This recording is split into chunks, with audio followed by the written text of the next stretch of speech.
Olá pessoal, todos bem? Esperamos encontrar todos bem, em segurança. Estamos aqui em mais um episódio do nosso podcast de saúde, Saúde em Pauta, né? Onde vamos falar sobre a saúde empresarial, saúde da comunidade e hoje trazendo mais um grande assunto aí que impacta todo o nosso ecossistema de saúde, que é sobre as emergências, sobre o serviço de emergência, como que a gente tem que procurar, qual é a estruturação, as dúvidas que a gente tem. Para falarmos aí sobre esse assunto, então já agradeço ao Dr. Ricardo Frâncio, que está aqui, né, conosco. O Dr. Ricardo é formado em Medicina pela Universidade Federal do Rio Grande do Sul, cirurgião geral pelo Hospital Pompeia de Caxias do Sul, pós-graduação em Medicina de Emergência no Hospital Israelita Albert Einstein, né, doutor?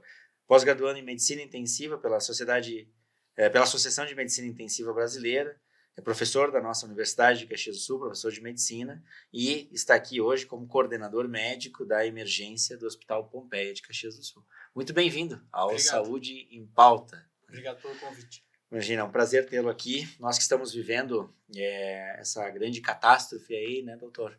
Saindo, as emergências com certeza já têm as suas dificuldades em cenários sem enchentes, né? Simplesmente pela nossa região aí, com o frio, com as dificuldades que se apresentam. E então agora ainda mais pelas enchentes aí, que talvez sejam outras realidades, não diretamente, graças a Deus, aqui da nossa região. Mas eu acho que é importante, doutor Ricardo, a gente trazer para a nossa comunidade de saúde aqui o entendimento sobre as terminologias que nós conhecemos, né, sobre o que é emergência, né? Muitas vezes a gente fala em PA, PS, emergência, urgência, né? E acho que a gente pode começar a nossa conversa, nosso podcast, nosso bate-papo aqui, traduzindo um pouco desses conceitos. Seja muito bem-vindo. Obrigado. Casa assim que é tua casa aí. Não, eu acho que assim, a gente lida...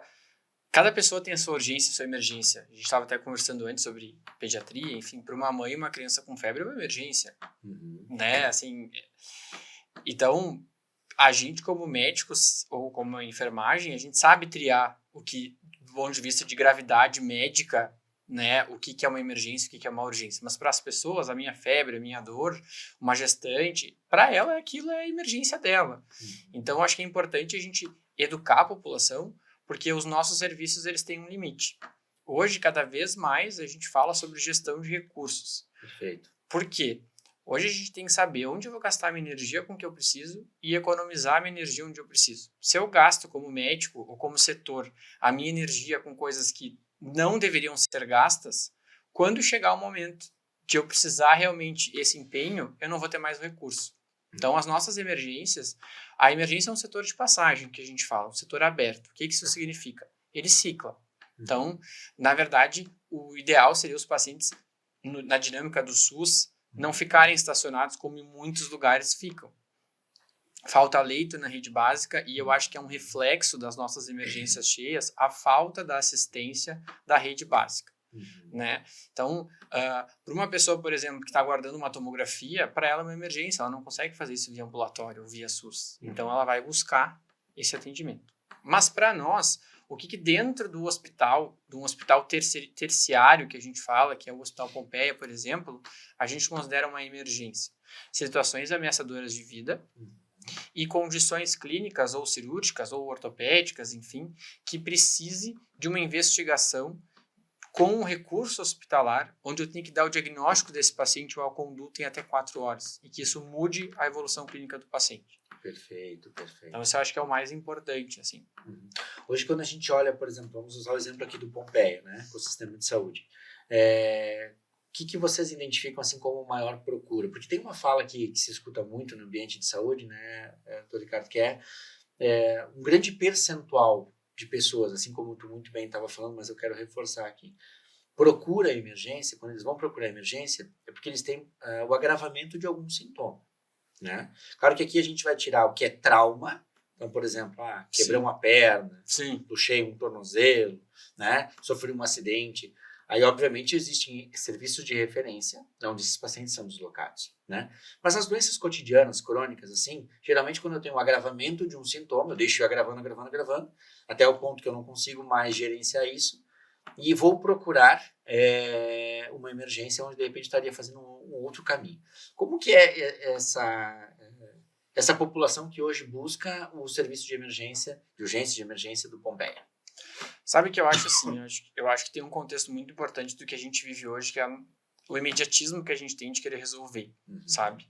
Então, por exemplo, às vezes eu tenho que marcar uma consulta no médico, depois marcar os exames, depois pegar os exames, levar no retorno desse médico. É muito então, fragmentado, né? Isso é 15, 20 dias. No âmbito de SUS, então, às vezes é 6 meses. Então, querendo ou não, no pronto-socorro, por mais que eu vá esperar 20 horas para ser atendido, quando eu passar, eu vou fazer tudo aquilo no mesmo dia.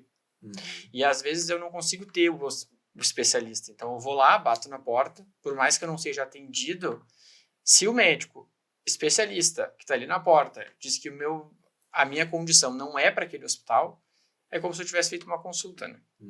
Porque daí eu fico mais tranquilo. Se eu vou procurar a UPA, quer dizer que meu problema não é tão grave assim. E a gente tem a questão dos tempos de espera. As pessoas confundem estar vazio com poder atender. Um exemplo muito importante. Uma UTI que tem 10 leitos. Se ela tem só 2 leitos ocupados, a gente não coloca pacientes que não têm critérios de UTI para desafogar as enfermarias. Não. Só entra para a UTI paciente que tem critérios de internação de UTI. E se não tiver o critério, a UTI vai ficar vazia. Ou pelo menos mais vazia. SUS isso não acontece tanto. E o pronto-socorro deveria ser a mesma coisa. Então, o que acontece? Quando a gente estipula os nossos critérios, que na grande maioria das vezes os pacientes não fecham esses critérios para ser atendidos em um hospital terciário, como, por exemplo, Pompeia, um hospital de clínicas em Porto Alegre, serviços maiores, assim, SUS, às vezes as pessoas olham, veem que está vazio, e daí elas preferem ir lá, porque ela vai ser atendida rápido. Entendi. Por que eu vou ficar na UPA, por exemplo, uma unidade de pronto atendimento, 8 horas esperando para ter a minha receita de antibiótico, se eu olho, passo ali e o hospital está vazio. Mas às vezes está vazio porque ele tem que estar vazio, porque daqui a pouco vai vir um paciente, por exemplo, que não precisaria tanto assim de uma eco de emergência, e aí eu vou atender, e aí quando chegar um trauma, um paciente que eu preciso de uma ecografia de emergência, mas o ecografista vai estar ocupado com esse paciente que não é tão grave, e o grave não vai receber o atendimento que ele precisa. Sim. Então a emergência a gente nunca sabe o que vai estar na porta. Agora, como nós estávamos falando antes, a questão do gerenciamento dos recursos, né? Pessoas, recursos que são todos finitos, né? Pessoas, a própria estrutura. Uma das questões muito importantes que às vezes as pessoas confundem é que assim que eu chegar eu vou ser logo atendido. Sim, exatamente. E aí vem toda a parte de avaliação e triagem, né? Explica um pouquinho para nós e para a comunidade de saúde as questões das cores e a classificação principalmente dos pacientes. Então, como é que funciona? A gente, muito antigamente, era sempre quem chegava primeiro era atendido. Só que o que começou a ver? Muitas vezes, entre aqueles 10 pacientes, o médico não vai conseguir atender 10 pacientes em 1 hora. Então, muitas vezes, chegava lá no 4º, 5º, via que era um paciente mais grave, que estava lá esperando, do que aquele primeiro que foi atendido. Então, hoje a gente usa a classificação de Manchester, que são a classificação por cores. Okay. Como é que ele funciona o Manchester? Ele vai através de um discriminante-chave. O próprio discriminante é que vai especificar que sinais são importantes e que conferem gravidade nesse atendimento. Um exemplo bem prático. Recém-nascido. Um recém-nascido de 5 dias que chega na emergência. Quente, é bem assim, quente. O que isso identifica? Que pode ser uma sepse neonatal, por exemplo, ou evoluir para uma convulsão febril. Então, imediatamente a enfermeira vai chamar o médico. Claro que esse bebê, enfim, vai ser conversado com a mãe, vai ser conversado com a família, mas ela já tem que chamar o médico imediatamente. Então, as cores, elas vão servir para isso. Então, por exemplo, o azul seria até 240 minutos. O verde, até 2 horas, 120 minutos. O amarelo, 1 hora. O laranja, 10 minutos. E o vermelho, atendimento imediato. Então, depende da queixa do paciente, associada a como é que o paciente se apresenta na emergência. Então, por exemplo, uma dor epigástrica, eu posso ou considerar como uma dor no peito, uma causa mais cardíaca, ou daqui a pouco é uma questão mais abdominal. Então, ou vou colocar ele no discriminante de dor abdominal, ou vou colocar ele no discriminante, por exemplo, de dor torácica. E a gente vê os sinais vitais do paciente, a intensidade da dor. O que os pacientes eles precisam entender? Chegou o verde, é 2 horas, 120 minutos. Se, infelizmente, tem 12 pacientes verdes e são 2 médicos, o médico vai atendendo, só que se nesse meio tempo chegar um vermelho, por exemplo, que é uma parada cardíaca, ou até um AVC O AVC em até 10 minutos tem que atender esse paciente. Uma dor torácica, em até 10 minutos ele precisa ter o elétrico. Tem risco à vida aí, né? O risco à vida, né? Exatamente. Então, infelizmente, o paciente que chega, por exemplo, com uma entorse de tornozelo ou tá ali com uma dor de garganta, que pode ser uma amidalite, ele vai ter que esperar. Se a gente vivesse numa sociedade com recursos infinitos, que não é o caso de nenhum lugar, então é por isso que nesses hospitais grandes, do âmbito mais SUS, como é o Pompeia, eu não posso... Essa é a dificuldade do médico como gestor dentro do plantão. Se eu não posso, por exemplo, ocupar os locais limitados que eu tenho, por exemplo, com pacientes que é uma dor abdominal ou até uma tosse, e aí eu não vou conseguir alocar nessa poltrona uma apendicite aguda, um paciente com uma fratura. Então, muitas vezes a gente faz esse encaminhamento dos pacientes SUS que a gente faz se a queixa dele eu posso investigar inicialmente, por exemplo, na UPA, tem raio-x de tórax, tem hemograma, tem até ecografia, ele vai ser encaminhado para a UPA. Mas talvez eu precise internar. Tudo bem, ele vai internar através da UPA direto para a internação. Você não passa pela emergência daí, né? Exatamente. Porque às vezes os pacientes até não entendem. Em algumas UPAs tem até um leito. No pronto-socorro, às vezes, né, eu não posso transformar o pronto-socorro, como eu disse antes, numa internação ou numa UTI. Ele tem que ser um setor de passagem para vir o próximo, e vir o próximo, e vir o próximo. E essa parte é bem importante, né, doutor, que tu fala. A emergência ela é um setor de passagem e ela tem que ter um desfecho rápido. Ou vai ser uma internação, se não é um caso tão agudo, ou vai, né, para um procedimento, para uma cirurgia, enfim, né? Ou, infelizmente, acaba se gerenciando esses pacientes que talvez não precisariam exatamente estar lá, né? Exatamente. Hoje, numa proporção de um dia, entre aspas, normal de uma emergência, né? A quantidade dessas cores dentro do protocolo, o que mais se atende? É mais realmente pacientes de emergência, urgência ou pacientes pouco urgentes? Sabe que assim, dentro do Pompeia, a gente, não é que seja um viés, mas é que a gente é referência. Então, como a gente é referência da serra inteira para AVC hemorrágico, para infarto, para politrauma, então a gente tem ali um percentual dos nossos atendimentos que até é grande do ponto de vista de vermelho, que é 13%. Tá? O nosso grande volume realmente são pacientes ali verdes, que são em torno de 40% dos nossos atendimentos. A gente atende 1.200, mais ou menos, pacientes SUS por mês. Tá? O que a gente precisa entender é que não é porque o paciente é verde que ele vai ser encaminhado para a UPA. Pode ser um paciente verde, uma suspeita de apendicite, ele vai precisar fazer uma eco daqui a pouco com o cirurgião, ou é um cálculo renal, vai precisar fazer uma tomografia. A UPA não tem tomografia, ele não pode internar para fazer uma tomografia. Chegou uma perna, quase uma fratura evidente. Eu não vou mandar ele para a UPA para ele fazer um raio-x e daí para voltar para o Pompeia para fazer o ortopedia, né? Mas assim, o nosso grande grosso, assim como qualquer serviço de emergência e urgência e as UPAs, são os pacientes verdes. São os pacientes verdes, perfeito. Tu tens uma passagem por São Paulo, Einstein, né? Sim. Tu comentaste algumas vezes aqui também a questão de Porto Alegre e tal. Tu acha que existe um ambiente de regionalidade aqui, talvez para esse consumo exagerado das emergências? Ou Porto Alegre é muito parecido, o Sul é muito parecido, né? E agora a gente já vai entrar e falar um pouquinho também sobre as doenças respiratórias, né? São Paulo, Einstein, tem uma configuração de emergência assim?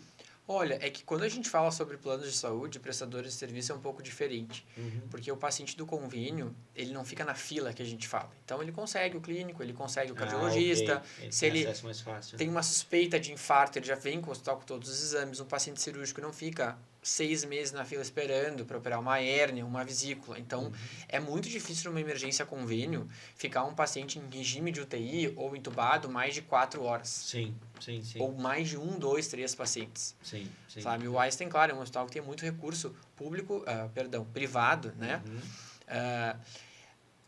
O Clínicas em Porto Alegre, por exemplo, é uma emergência que a gente fala que não é porta aberta. Tá? Só que também está sempre lotado. A grande questão da emergência, que isso é uma questão que as pessoas precisam entender. A gente aumenta a emergência, ela vai lotar.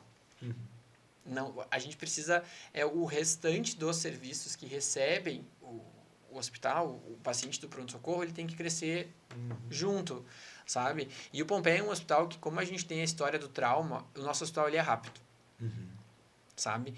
Existem alguns hospitais, por exemplo, que tem um fluxo inverso, onde os pacientes na enfermaria voltam para o pronto-socorro, que o nosso hospital não tem, porque descompensou a enfermaria, ele tem que ir para a UTI, sabe? Mas eu acho que o Clínicas, por exemplo, tem 200 pacientes na emergência. em época de inverno, chega a ter 300% da capacidade da lotação. É um hospital que drena para o estado inteiro. Então, as emergências SUS só mudam o endereço. Elas estão sempre lotadas, porque, de novo, são pacientes que na rede, no pré, eu acho que essa é a maior diferença em relação ao paciente com plano. A consulta direitinho, os exames direitinho, o segmento, sabe? É muito difícil para esses pacientes conseguirem. Sabe, doutor Ricardo, que até então, recentemente, estava falando sobre atividade física e bem-estar, né? Talvez fuja um pouco da emergência, mas é no sentido assim, se a gente comparasse dois universos, o público e o privado.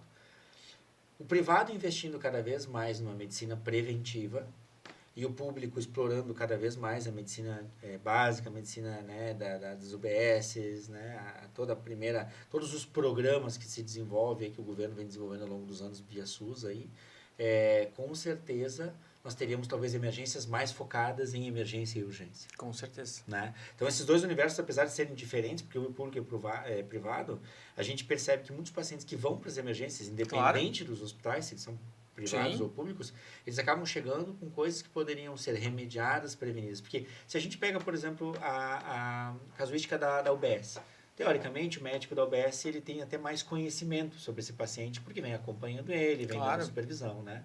Muitas vezes o médico que está na emergência ele tem que fazer uma leitura rápida. Sim. E aí vem uma grande fragilidade do nosso sistema, isso não se tange a Caxias do Sul, que é a interoperabilidade, né? O próprio SUS, mas me corrige, se eu vou numa UBS e depois eu vou na emergência do Hospital Pompeia, os dois sistemas não se conversam a minha história. O hospital aqui não sabe tudo o que aconteceu aqui. Sim. E eu, como paciente, muitas vezes não sou da parte de saúde, não sou um conhecedor. Sim. Chego lá com uma doença respiratória exacerbada, mas eu sou um cardiopata, um doente renal, tenho outros órgãos com problema. Claro. E até o screening de tudo isso aqui acontecer, às vezes é uma medicação melhor, um ajuste de medicação, mas essas são as fragilidades. E aí, já que a gente voou um pouquinho, eu te perguntar, tu acha que a interoperabilidade hoje, como um dos grandes... porque se fala muito hoje, quando a gente fala em inovação, se pensa que o sistema de saúde, tanto as operadoras como o próprio SUS, deveria ter essa interoperabilidade. Se eu estou lá no Rio de Janeiro, uso o SUS lá, deveria o Brasil inteiro saber o que aconteceu comigo, por onde eu passar. Facilitaria o processo do médico e das equipes? Com certeza, porque nós como médicos de emergência, às vezes, a gente sabe, eu vou dar alta para o paciente, não posso dar alta, porque até ele conseguir essa investigação para ver se ele tem um risco de ter um AVC, então ele interna. Sim, porque a emergência tem essa característica, né? Eu vou tapar o buraco, vou resolver o problema agora. Eu vou intervir, é intervencionista de uma forma imediata, sabe? Existem algumas doenças, algumas questões que até o paciente poderia reinvestigar pela rede, se ele conseguisse nos próximos 15 a 20 dias. Sim. Só que daí esse é o problema, a gente nivela por baixo e hipertrofia o hospital. Hipertrofia o hospital. Isso gera um custo enorme para o hospital. Um custo enorme, né? E aí o paciente que precisa entrar não entra, dele complica e chega mais grave. Isso aí. Doutor Ricardo, foste muito claro na questão, né, do momento que eu vou chegar numa emergência, né, e talvez eu não seja o primeiro a ser atendido, porque aqui a gente estava falando de complexidade, né, Sim. E aí através de um protocolo se elege, né, se estadia o paciente e aí se faz. Mas uma outra percepção que às vezes se tem também é olhando para o espaço, e tu bem comentou, às vezes uma emergência está vazia não significa que ela não está trabalhando, porque ela atende tanto um público externo, sim, quanto muitas vezes atende o público interno, né, e às vezes em meia hora ela enche. E às vezes em meia hora ela enche. E aí a percepção, eu olho lá e vejo uma sala vazia. Mas por que eu não posso ser atendido lá? E essa sala é a sala vermelha, né? Então, assim, existem muitas configurações de emergência, né? Agora, estruturalmente, o que quando eu chegar numa emergência, eu vou encontrar, eu vou ver essa organização? Então, assim, muito antigamente, a gente dividia as salas por nomes e classificação de risco. Ainda se tem um pouco isso, tá? Mas o que se vê? Dividir fisicamente falando por classificações de risco, eu posso menosprezar um paciente que está dentro de uma sala, do tipo assim, essa aqui é a sala verde. Não, os pacientes da sala verde, eles podem descompensar. Então, o ideal é a gente coloca as poltronas que a gente fala, ou seja, são pacientes que não precisam ficar monitorizados, Perfeito. Que têm condições de ficar sentado numa poltrona. Por exemplo, um paciente com uma fratura de fêmur eu não consigo colocar numa poltrona, mesmo que não seja um paciente grave. Mas Sim. ele vai precisar ficar em leito e até ele ter o diagnóstico definitivo e internar, ele vai ter que ficar na emergência. Então, ele vai ficar num leito. A gente fala que dentro da emergência tem a sala de emergência, que são os leitos. Sempre a gente precisa ter um leito vazio. E isso é bem importante esse ponto, porque as pessoas não entendem por que aquela maca está vaga. Porque pode chegar uma pessoa em parada cardíaca na rua, que acontece. Então, sempre do ladinho, qualquer emergência, e o Pompeia ele tem grifado em vermelho no chão, e aí tem o ventilador montado, um monitor, toda a parte de os aspiradores, porque se o paciente tem secreção, sangue, a gente recebe muito trauma, ferimentos por arma de fogo, e está do lado da porta, porque ele tem que ser rápido, relocado ali, monitorizado e ser intervido. A gente tem uma arquitetura ali também que é aberto a nossa sala vermelha, porque a gente tem muita passagem. Emergência, a gente lida com intervenções, uma parada cardíaca, por exemplo, eu tenho que intervir até no máximo 10 minutos. Então eu tenho que chegar cedo, eu não posso ter muitas paredes, eu não posso ter muitos objetos diferentes. Isso. E eu tenho que olhar os outros, porque assim como eu estou manejando um grave, pode chegar outro. Ou eu estabilizei aquele paciente, vou passar para o próximo, mas eu tenho que ficar de olho no monitor daquele paciente. Então, ele tem que ficar muito próximo. E a gente tem que ter a parte ali dos carrinhos de emergência, que são as medicações, material de intubação. A gente tem caixas, por exemplo, de intubação de via aérea difícil. Então, tem que estar pronto. A gente tem, e além de estrutura física, a gente tem que ter tem que ser interligado os setores, tanto dentro do hospital quanto fora. Então, uma questão muito bacana do Pompeia é a nossa integração com o SAMU. Quando o SAMU nos leva um politrauma grave, ele já avisa. Então, o médico recebe a ligação, desligou o telefone, comunica a enfermagem já deixa esse leito vazio lá da porta com todo o material de intubação difícil para risco de sangramento. O banco de sangue do hospital é avisado, talvez vai ter que precisar fazer bolsas de sangue. O próprio AVC, a gente tem a linha de cuidado. Vários campos aí para a tomografia, o laboratório, a cirurgia. Então, a gente tem uma arquitetura pronta para isso, que isso faz total diferença. Num paciente, 3 minutos num paciente grave, e é por isso que às vezes os pacientes com menor complexidade eles têm que esperar, porque é só 10 minutos uma consulta, esses 10 minutos um paciente não sobrevive se eu estou deixando de atender, ou eu estou ali atendendo em 30 minutos um paciente verde, e daqui a pouco tem um AVC ali, ou um infarto. Então essa é a dificuldade. Uma coisa bem importante que tu falou também, doutor Ricardo, que assim, muitas vezes as emergências, como falou, é um setor de passagem. Muitas vezes elas se transformam em setores de internação. Tu pega, por exemplo, hospitais grandes, como tu acabaste de comentar, clínicas, né? E o próprio Pompeia, às vezes, pela falta de leito, tu não consegue dar alta, porque tu não consegue devolver para a rede. Porque, exatamente. Né, tu não tem essa continuidade de cuidado. E aí é isso, a fragmentação do cuidado. A gente tem abordado muito isso, né? A gente tem apresentado estruturas hospitalares, como o CDI, que foi a nossa primeira conversa, o setor de oncologia e agora a emergência, para que as pessoas entendam que um hospital é quase uma cidade dentro de um hospital. Com certeza. É como se tivesse os bairros, eles têm que se comunicar, diferentes estruturas, diferentes serviços, né? E às vezes para atender um paciente, tu mobiliza 6 ou 7 áreas dentro de um hospital para que tu possa. Então, realmente, se eu tenho que fazer isso, eu tenho que fazer isso quando eu tenho situações que envolvam realmente urgência e emergência. Com certeza. O que difere conceitualmente e até para que as pessoas possam entender o que é uma urgência e o que é emergência? A emergência, basicamente, é um atendimento que ele é imediato. Por exemplo, uma parada cardíaca, uma crise convulsiva. É uma emergência. Eu não posso... se eu estou, sei lá, com uma caneta na mão, eu tenho que largar a caneta e sair correndo e atender. Uma urgência, eu já tenho pelo menos ali 10 minutos para a gente poder atender o paciente. Acho que é muito importante frisar que o paciente ele sempre tem que ser atendido.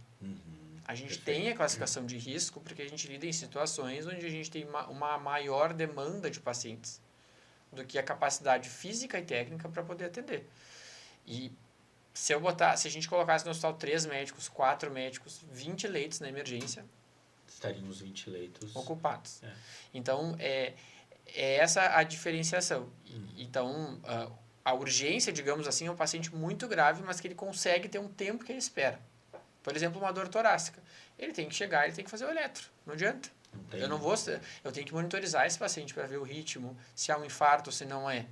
Agora, uma parada cardíaca, um paciente que chega sangrando, por exemplo, uma fratura de fêmur, que jorrando sangue, eu tenho que, na hora, interromper esse sangramento. Não posso esperar. Então, acho que, assim, basicamente, essa é a grande diferença, assim. Em termos falamos de estrutura, falamos de organização, em termos de equipe, né?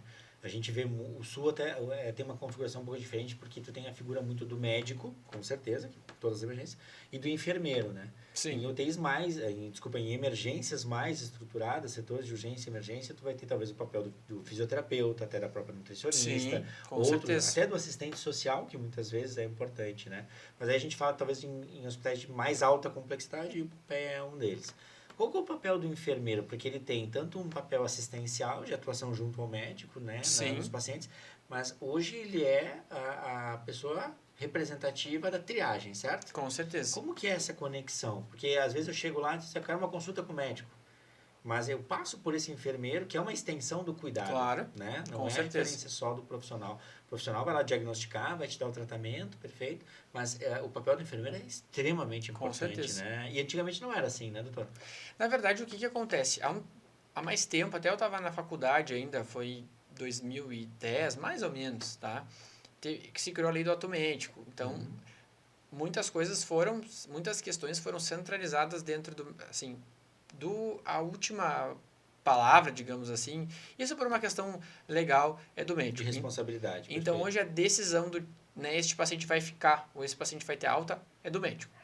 Antigamente, até o pessoal da enfermagem, quando o paciente chegava, porque assim, tem muitos enfermeiros, tem muita experiência, e a dicotomia, muitas vezes, de pronto-socorro, e UTI também, é que a enfermagem ela é linear nos seus horários, ou seja, é a mesma enfermeira de segunda a sexta, de manhã, aí ou enfermeira de tarde e outros de noite. O médico, cada dia é um. Às vezes, tem uma enfermeira de 20 anos de experiência com um médico que é recém-formado começando a trabalhar. Então, muitas vezes, até a enfermagem nos ajuda nesse sentido. Sim, com certeza. Eles conhecem os pacientes. Ah, doutor, esse aqui vem toda semana, sabe? Esse aqui é ansioso por isso, por aquilo. Bah, doutor, ele faz tempo que ele não vem. Então, a enfermagem, eles têm muita experiência e também, como eles passam com médicos diferentes, eles têm experiências de condutas diferentes. E a enfermagem, eles monitorizam os pacientes para nós. Não para nós, para o paciente, na verdade. Me expressei errado. Portanto que, assim, a gente tem um enfermeiro que ele tem que ser específico para a triagem. Quando a gente usa o protocolo de Manchester, isso é um curso, é um protocolo, porque tem que ter alguém sempre ali na porta. Então, não pode ser a enfermeira da assistência que vê o paciente da sala vermelha, a mesma enfermeira que vai olhar a triagem. Porque a enfermeira da triagem, isso é importante salientar até para os pacientes, muitas vezes ela não é só para o paciente da emergência. Por exemplo, se tem hospitais com pediatria, com setor obstétrico, ela teria esses pacientes também. Perfeito. Vou aproveitar essa pausa para dar uma tossida que eu tô aqui me segurando. Então, Ricardo, vamos falar agora um pouquinho sobre doenças respiratórias, tá? Então, Ricardo, entendendo o contexto da emergência, né? Da urgência e da emergência aí, desse setor tão importante no hospital, se ele for muito assertivo, eu não sobrecarrego o meu hospital, mas às vezes mesmo ele sendo assertivo, eu tenho uma sobrecarga por demandas e tal. E agora trazendo bem para uma questão de regionalidade, né? Nós temos uma sobrecarga dessas unidades em função do nosso clima, em função do inverno, em função das doenças respiratórias? Sim, são sempre sazonais. Então, principalmente no inverno, quando troca as temperaturas, a gente vê muito naquele paciente verde, muita dor de garganta, muita amidalite, né? Assim, asma exacerbada, bronquite, às vezes até uma rinite, uma gripe, uma sinusite, os pacientes acabam o ar-condicionado, frio por quente. Então, realmente, criança, muita bronquiolite, tem o vírus essencial respiratório, então as emergências que atendem pediatria ficam sempre lotadas nessa época. E a gente tem pacientes que têm queixas respiratórias, ou que já tem, por exemplo, um tabagista pesado, um paciente asmático, a tendência, quando eles se apresentam no pronto-socorro, eles se apresentam de uma forma mais grave, muitas vezes precisando da nossa sala vermelha. Eles exacerbam, porque algumas doenças dessas, o médico vai tratando conforme descompensa. Então, às vezes, o paciente está bem, está tranquilo, está um tratamento adequado, mas aí troca a temperatura. Sim. E até na cronificação das doenças, né? Com certeza. Um paciente, um DPOC, um paciente com tabagismo, que faz uso de tabagismo, tem o hábito tabágico, já tem uma doença diagnosticada, uma doença pulmonar. Enquanto ele está na cronificação, mas às vezes ele vai exacerbar, né? Por exemplo, a gente vê também a asma, né? E aí eu acho que é importante a gente trazer assim, quais são as situações que eu deveria procurar em emergência? Tanto em pacientes híbridos, assim, e talvez Sim. em pacientes crônicos. O asmático, ele tem seus intermeios, que a gente Sim. chama, né? Que ele está super bem, que é ali que deveria ser o grande tratamento, mas uma mudança de temperatura, em um determinado momento, ele exacerba. Sim. Né? Quais são as patologias, as condições que os pacientes deveriam nem pensar? Eu vou direto para a emergência. Uma questão muito importante dos pacientes é eles saberem o perfil deles, tá? Então, por exemplo, uma asma numa pessoa de 25 anos é diferente de uma asma numa pessoa que é idosa, diabética, que tem uma patologia oncológica. A grande questão dessas descompensações, tanto do paciente tabagista ou ex-tabagista quanto asmático, o ideal é não demorar. Quando eu tenho uma asma leve, que a gente fala, ou por exemplo, eu tô com falta de ar, tô chiando o peito, mas eu ainda não tô tonto, não tô confuso, daqui a pouco ele indo para uma UPA, talvez ele consiga remediar e até ganhar alta para casa. Ou até fazer internação. A grande questão é quando, às vezes, os pacientes... Isso faz parte, a pessoa que não é da área da saúde, às vezes faz a bombinha em casa, daí tá com febre, daí toma uma dipirona, ou um antitérmico, enfim, e às vezes demora muito. Os pacientes SUS, geralmente é porque eles demoram muito, ou o paciente que está muito grave, ele demora muito para vir. Tanto que às vezes eles nem conseguem sair de casa e acionam o SAMU para poder vir. Então, essa demora na procura do atendimento, às vezes os pacientes um pouco resistentes de buscar, porque tem medo de internar, enfim. O que é só uma asma pode virar uma pneumonia associada à asma e aí descompensar. Né? Doutor Ricardo, estava falando sobre a questão, né, de quais são as principais patologias, as principais condições clínicas que o paciente tem que procurar, né? E os traumas? Eles são diretos, são uma referência hoje, né, para os 49 municípios. Com certeza. Então, assim, se a gente pudesse dividir, tem pacientes traumáticos, que geralmente então, sofreu um acidente, vai ser encaminhado para lá, porque tem todo um acompanhamento, né? Mas nas doenças crônicas também existem alguns sinais que as pessoas podem perceber. Estou com esses sinais, vou para a minha emergência. O que o senhor traria aqui como uma recomendação de cuidado? Olha, eu acho que para começar no trauma, dependendo do tipo de acidente, o ideal é sempre ligar para o SAMU ou dependendo do município que o paciente tiver, para o paciente ser avaliado. Por quê? A grande questão do trauma, primeiro, o paciente muito instável, que isso é uma questão gravíssima. A cena, então, por exemplo, uma pessoa foi atropelada no meio do trânsito numa avenida muito movimentada. Se eu querer sair por conta, ou eu vou lá ajudar a pessoa, eu posso ser atropelado ajudando aquela pessoa. Ou talvez é uma fratura na perna. Só no transporte, eu pegar a pessoa no colo, ou talvez uma lesão de coluna, eu por conta pegar, botar no colo, botar no meu carro e levar, isso eu estou agregando risco para o paciente na hora do transporte.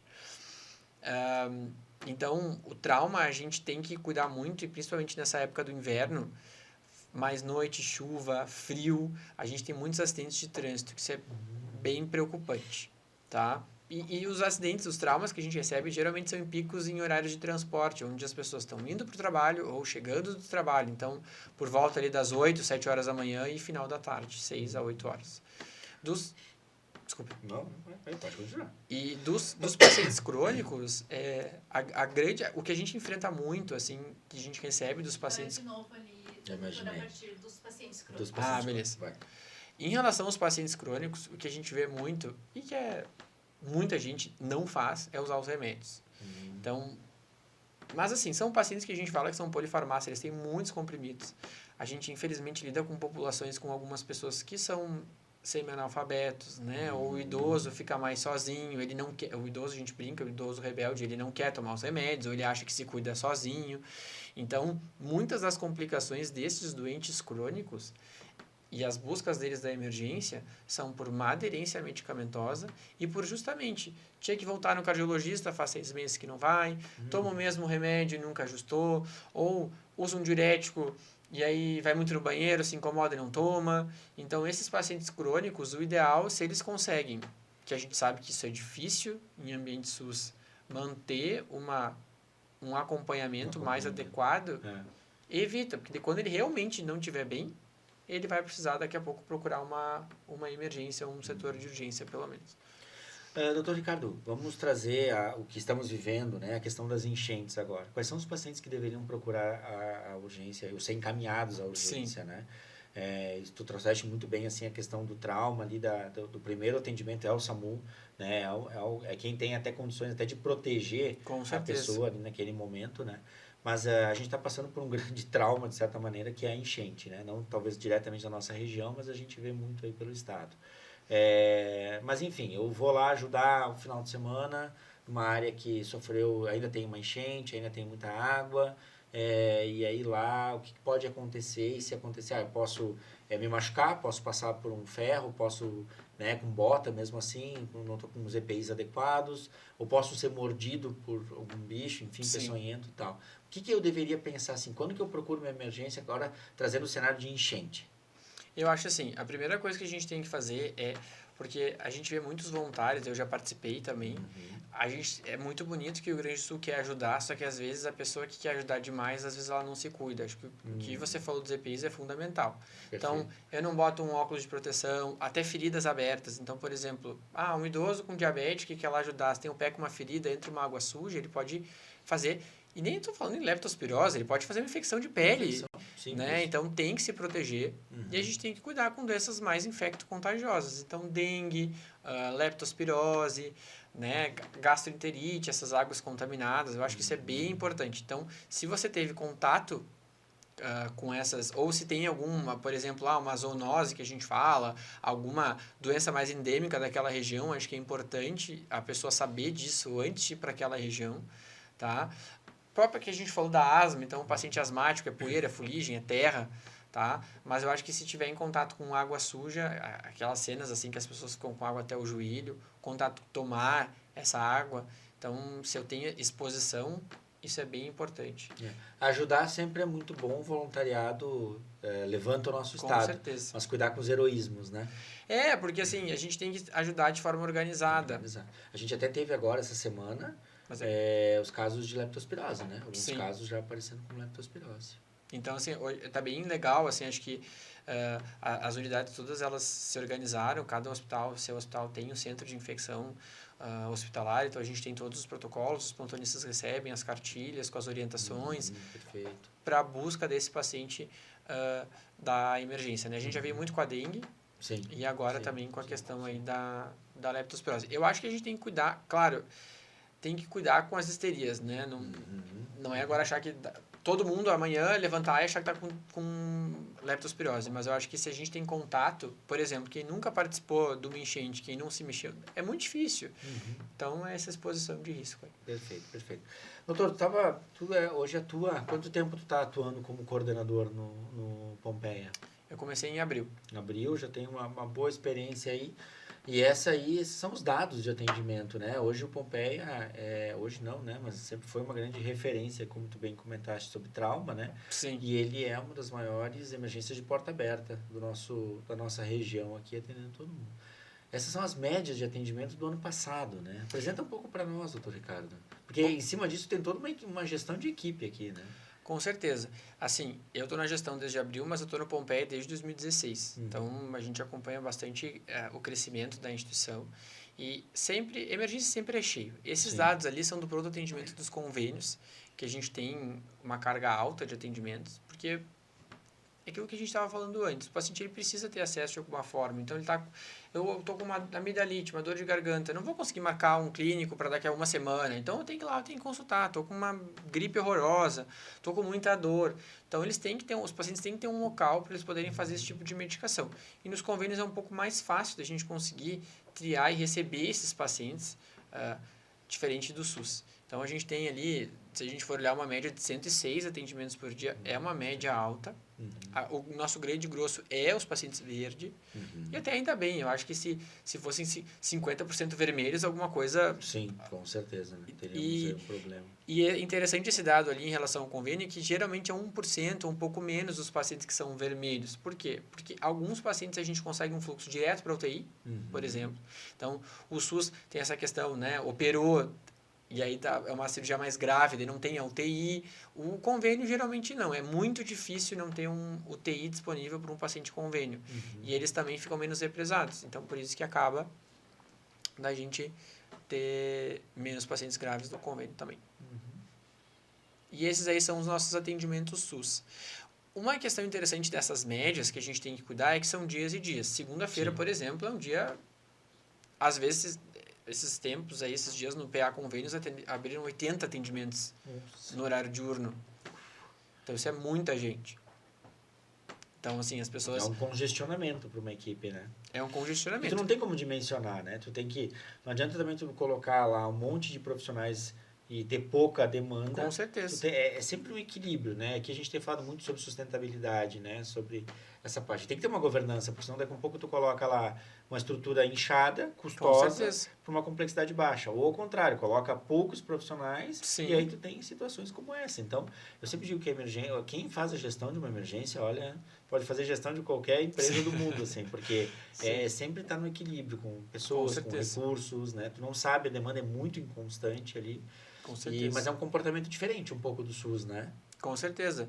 E assim, desde que o paciente chega, são vários processos. O médico, ele vai ser triado primeiro, daí o médico vai ver, vai examinar, vai conversar, ele vai evoluir, ele vai prescrever. Se ele faz medicações, ele vai ser funcionário do acesso. A enfermagem tem que dispensar essa medicação. É uma questão de segurança para o paciente. Aí a farmácia vai dispensar essa medicação.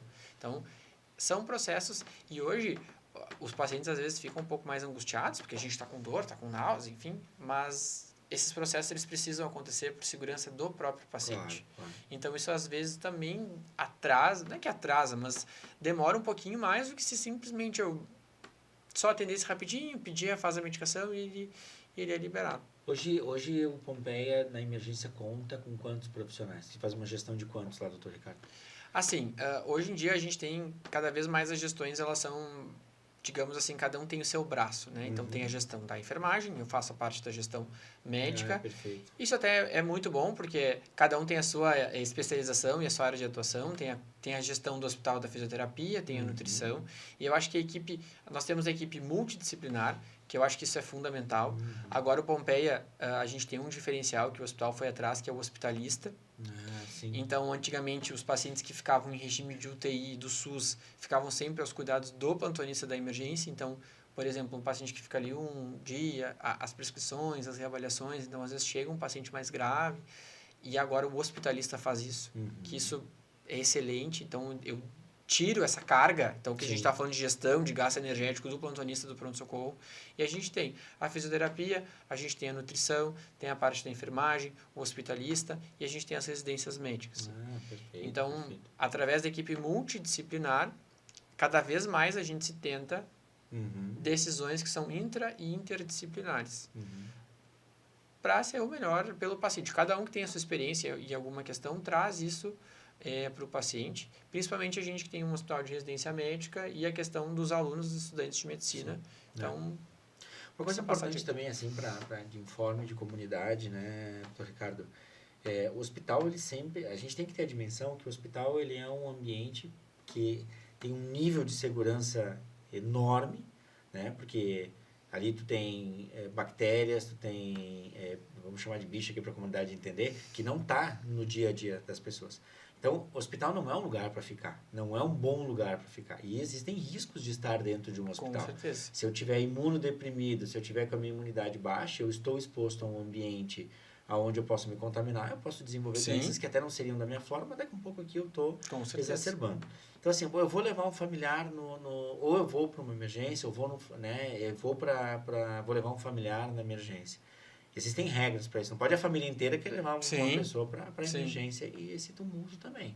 Então, assim, essa consciência ela é importante, né? Porque muitas vezes vai entrar só o paciente. Não tem espaço para um familiar junto. E não é porque o hospital não quer ou porque a instituição não quer. É porque tu tem lá uma condição que ele demanda muito, muito cuidado, né? Principalmente se tiver uma alteração cardíaca, uma alteração respiratória, que precisa de procedimentos mais invasivos, né? E isso às vezes assusta um pouco a própria população.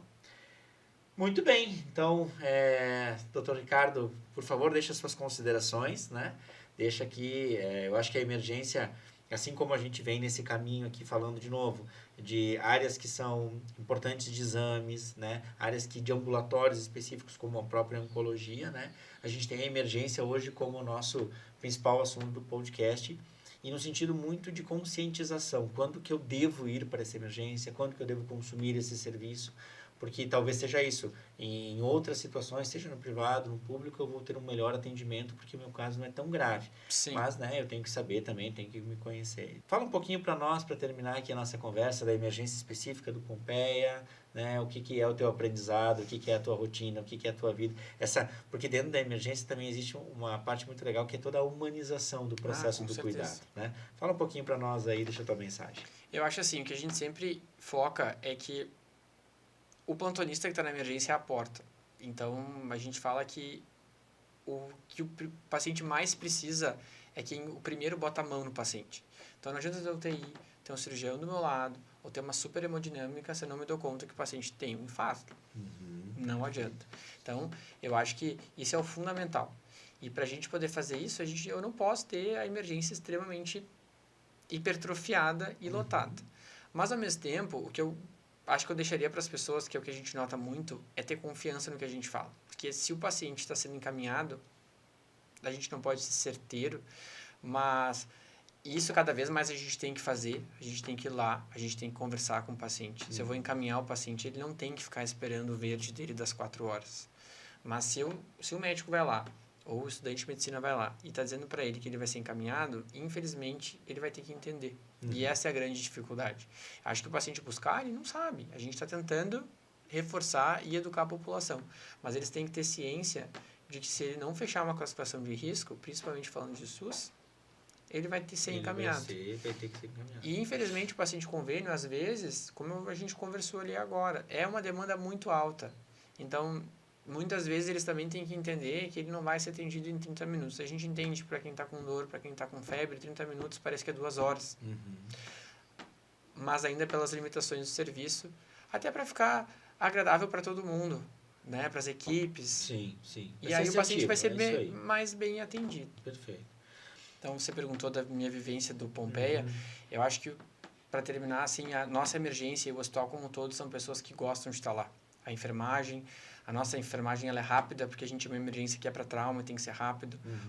Hoje, atualmente, muitos cargos de coordenação e gestão foram pessoas que foram residentes do serviço de gerações próximas, então isso é uma coisa muito bacana, que quem está trabalhando lá gosta do Pompeia, então eu acho que a população tem que ter confiança na gente. É isso aí. E é bem isso que a gente falava, né? A partir do momento que eu tenho a necessidade do serviço, eu tenho que confiar. Né? Lá eu vou ser bem gerido, tem uma estrutura grande que pode me apoiar. E, claro, é bem que tu falou de uma maneira muito, muito clara, né, Ricardo? Existem processos a serem cumpridos porque isso aumenta a segurança. Essa jornada, né, da entrada à saída da emergência, ela realmente precisa ter muito cuidado, porque ela é uma porta de entrada e ali tem que ser muito assertivo. Sim. Isso é que vai diagnosticar de você ir sozinho, ir bem para casa, tranquilo, ou ter que ficar mais um tempo, porque precisa de mais investigação. E até assim, a gente entende a população, até a gente entende, eles querem ir lá porque as emergências é um atendimento bom, elas querem ir lá porque eles sabem que elas vão ser bem atendidas, então às vezes as pessoas não entendem, eu escolhi esse hospital porque é bom e ele está me mandando embora. Sim. Mas é a gestão. É isso aí, tá bom. Então tá, doutor Ricardo, muito obrigado pela presença. Obrigado, né? Esse é mais um episódio do Saúde em Pauta. E o objetivo é esse mesmo, né? Que as pessoas sejam informadas sobre saúde, informadas sobre os serviços. Eu priorizo muito em dizer que nós somos um grande ecossistema, nós temos 6 hospitais, nós temos 3 operadoras, autogestão, sem contar todos os profissionais, médicos, fisioterapeutas, enfermeiros, outros sistemas de saúde. E todos eles se conectam de algum jeito, né? Exatamente. E com certeza a saúde, ela precisa de modelos novos, né? De assertividade, ela tem um retrabalho grande ainda, os hospitais são grandes cases, assim, né? Lean na emergência, se busca, porque é justamente isso, tu trabalha com o que tu não espera, tu não quantifica quanto tu vai atender, quantas pessoas vão ser naquele dia. Exatamente. Tu precisa estruturar uma equipe que seja minimamente viável para poder dar os atendimentos, e aí entra as capacitações, né? A capacitação da equipe multi, capacitação do médico, que é constante, muda muitos protocolos, mas eu tenho certeza que Caxias do Sul está muito bem atendida. Obrigado. Né? E a gente, como uma cidade pujante, o jeito que a saúde tem que acompanhar e ela tem feito bem a sua parte. Muito obrigado. Obrigado pela presença.